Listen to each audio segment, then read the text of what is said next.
Single आहे काय? दाताला दोन दाती आहे का? काय किंमत काय लावली? 45,000. 45,000. कोणी मागितला का सकाळपासून? 40,000ला मागे. 40ला मागितला का?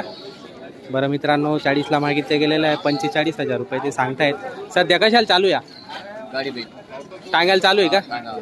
पडतो का चांगला? हो. बघा मित्रांनो, पळण्यासाठी जर घ्यायचं असेल तर चांगला आहे. दोन दाती 45,000 सांगायची किंमत आहे. कमी जास्त करून घेणार का कोणी आलं? कमी द्यायला म्हणजे. बरं मित्रांनो, बघू शकता मागून पुढून तुम्हाला दाखवतो. चांगला क्वालिटी आहे. तुम्हाला फोन नंबर पण देणार आहे, त्या नंबरवर आपण संपर्क करून घेऊ शकता. छान क्वालिटी मागून पुढून तुम्हाला दाखवतो. भाऊ नंबर सांगा तुमचा. 89,99 89,99 35 35 95 95 06. 06. तर मित्रांनो, नंबर घेतलेला आहे, त्या नंबरवर आपण संपर्क करून घेऊ शकता. जर तुम्हाला आवडत असेल तर चांगला आहे बघा. कारण